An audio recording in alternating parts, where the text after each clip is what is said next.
Hi, my name is Mrs. Clark, and I'm just going to share a little bit about how I organize studio space for pottery. Thanks. Okay, first things first, we do have a pug mill, which I'm really blessed that we have. And then around the pug mill, I have a few things. I have spots for dry stuff that needs to be rehydrated. And then I have this thing down here. I have clay down here that's been in the process of being rehydrated. And then once it starts to get pretty soft, I move it over here, and I call this one the goopy-ish and this one the moist. And after it's been recycled through the pug mill, I just have a station for bags and then for pugged clay. And I just use the bags that have been used from when we got the fresh clay from the store. Okay, so some other things that may be helpful to you, just kind of understanding our space, is I have plastic clay that's either fresh from the bag or from the pug mill in here. And then I have my scale and just a little tool to help us keep the drawers a little nicer. And then in the back, I have buckets for soft scrap clay that can be recycled right away into the pug mill. So the students just put their scrap stuff in here. Right here I have repurposed nacho cheese trays that I use for clay water or slip. And we just keep adding water to those. We never really throw them away. And that's really helpful. And then here, I have my tool center and materials. So down here I have my rollers and spray bottles. And then I have tools and bags. This is for student aids. And I'm just using old stuff that was left behind that I already found in here, or things that students never came back for, that have already been fired, that I can repurpose and use. And then I have some more stuff down here. So that's what that is. Okay, so in my pottery room, I have 4 basic table groupings, 8 tables specifically. I just used old coffee cans and painted them black. And then they're kind of like the table markers, but they also act as like a kind of a mini trash can. So I just use regular fold top bags that you would see at Walmart for super cheap. And then I have my teaching space. And then I have wheels for my advanced pottery kids, or pottery 2s and 3s. I do have a slab roller, which is nice, and a couple more wheels back here. And then one of the things I do for a bell ringer for kids coming in is I have them work with modeling clay. And the modeling clay is literally in like little baggies they use all semester. And then weekly I have this change out for what they can make during their bell ringer time, which is about 5 minutes. And then one of the things that's been super helpful for me is to break up my pottery classes into the 2 ways of creating objects from clay. So my pottery 1 is more hand building. We focus on hand building techniques, specifically pinch, coil, and slab.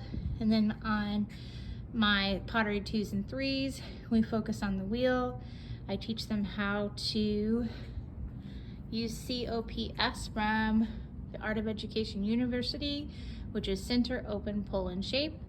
And then we focus on making a cylinder, a bowl, and then a bottle bottleneck vase. And then one of the things that's been super helpful here is dividing the classroom up in zones so the students know how their pieces move around the classroom and what zone it should be in. And then I have that, the zones are really connected to the ceramic process, so the different stages of clay. All right, so let me kind of guide you through the zones.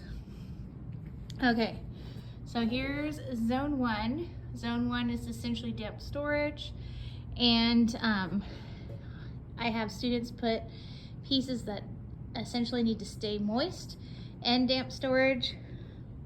And then I have different areas of the classroom, and I've just separated those with some colored duct tape, so we have different sections that they can be in. So like just kind of divvying it up fair. Here's my little chart for damp storage, so people are spread across the classroom and they can put it anywhere they want in damp storage, but it has to be in their color section. Once their piece is ready to start drying out, it goes over here to zone 2. Zone 2 is for pieces that are designated to dry out. So right now we're working on creating ceramic mixing palettes.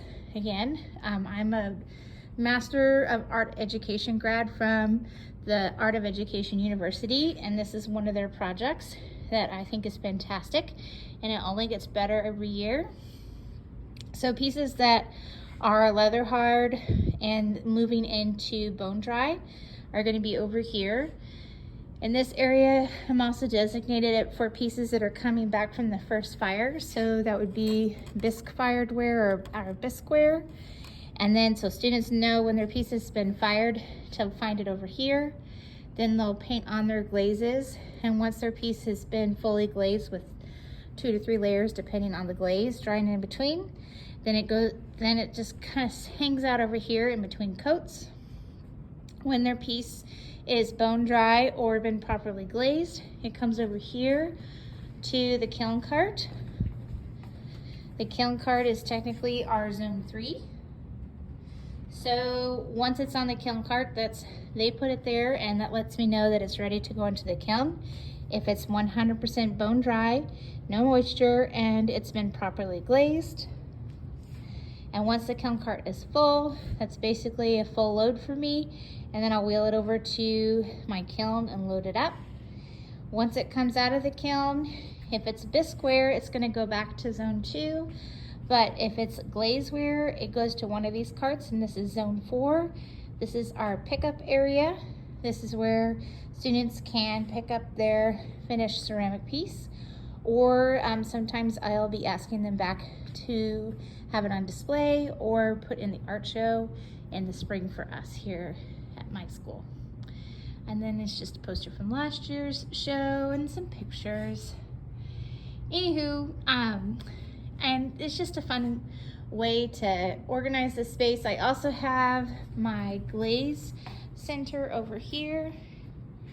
It's making its way there. One of the things that has worked really well for me is separating brushes meant for glaze with brushes that are meant for kind of smoothing and applying slip. So I have my nice glaze brushes, and then I have a bunch of brushes over here for students to use with just clay, so we keep them separated.